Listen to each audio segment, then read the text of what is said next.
기회를 잠깐 드리도록 하겠습니다. 발언 때로 나오시죠. 제가 짤막하게 묻겠습니다.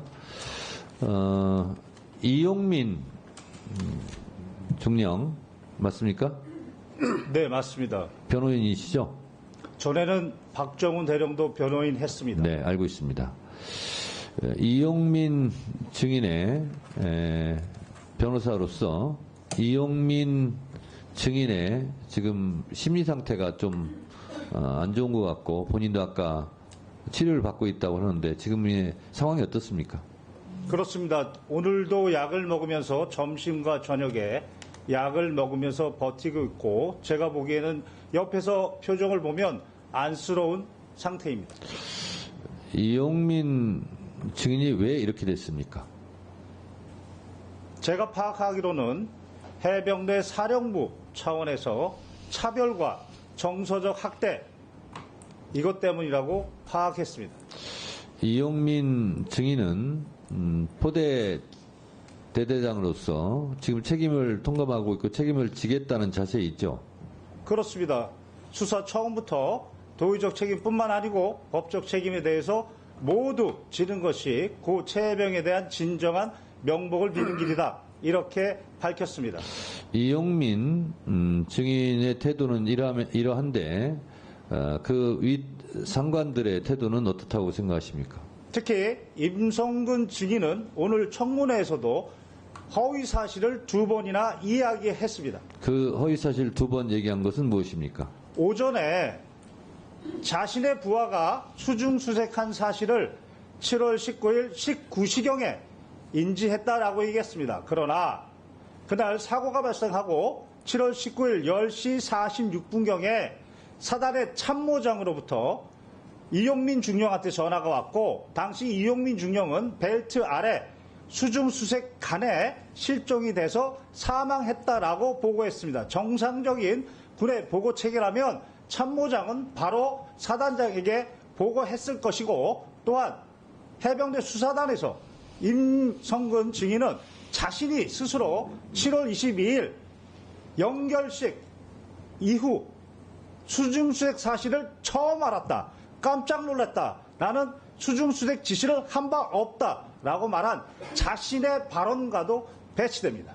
두 번째는 수중 지시가 아니라 수중수색 지시가 아니라 본인은 계속 현장 지시가 아니라 지도였다고 그래서 지금 피해가는 말을 하는 것 같은데 그 부분에 대해서는 어떻게 생각하세요? 그렇습니다. 오후에 또 하나 허위 사실은 작전 지도와 관련해서 7여단장, 사단장은 7여단장의 관계에서 작전 지도를 한다 이렇게 얘기했습니다. 그러나 7월 18일 오전 현장 방문한 것이 바로 포병 3대대 구중대였습니다.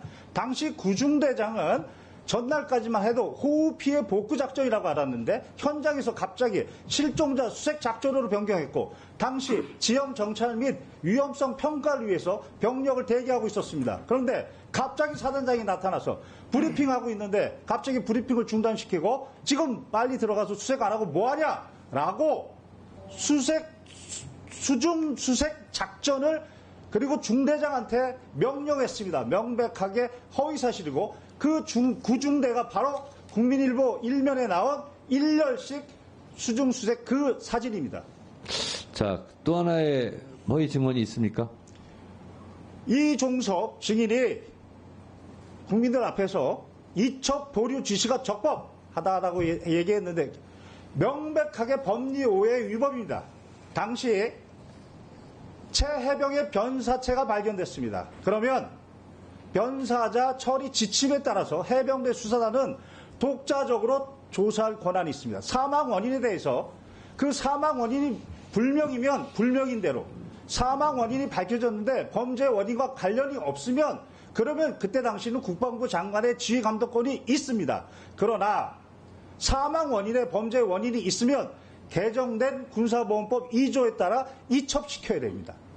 국방부 장관은 이때는 지휘감독권이 없습니다. 그게 개정된 군사보험법 2조의 취지입니다. 그리고 이것에 따라서 법원이 재판 관할권을 가지고 있는 군인 등의 범죄에 대한 수사 절차에 관한 규정 7조 1항에 따라 지체 없이 바로 이첩 시기를 지체 없이 경복궁에 보내게 되어 있는 것입니다. 따라서 당시 박대령은 개정된 군사법법 2조와 그리고 대통령의 명령에 따라 지체 없이 이첩하려고 한 것입니다. 여기에 국방부 장관이 법령상 권한 없이 이첩을 보류하라는 의무 없는 일을 시킨 것입니다. 그 자체가 직권남용이고 여기에 더해서 이첩의 내용에 대해서 뭘 빼라, 특정인을 빼라, 내용에 대해서도 직권남용한 겁니다. 네.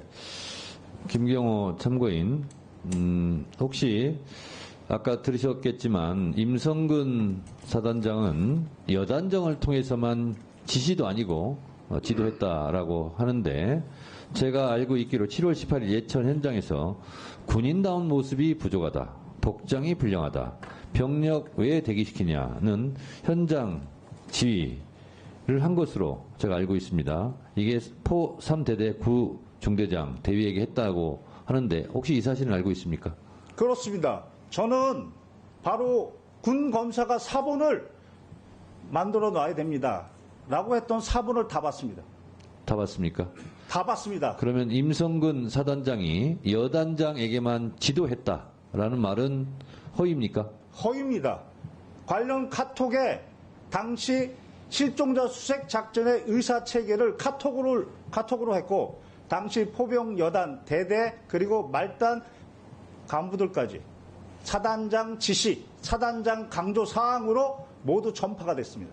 그러니까 김경호 참고인은 임성근 사단장이 현장 지도했다는 말은 회피성 발언이고 직접 실제로 지시 행위를 다 했다 이렇게 보고 있는 거죠? 구체적으로 말씀드리겠습니다. 구체적으로 말씀해 보세요.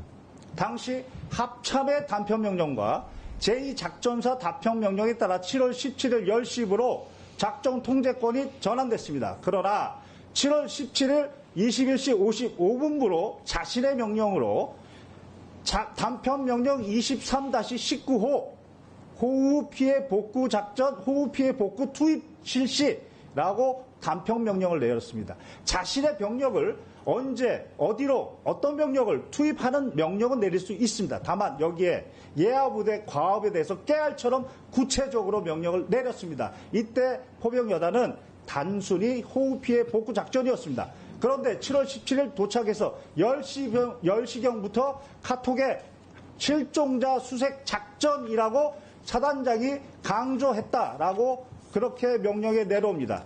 이때부터 실종자 수색 작전으로 변경했으면 그에 맞는 안전도구를 갖춰야 되는데 그런 말은 없었습니다. 그리고 나서 아침에 7월 18일 날 포병 3대대 구중대장 가서 안정성 평가 생략하고 신속 투입 작전을 명령했고 오후에는 실종자 수색 작전이 불가한 그런 상황, 육군도 철수했는데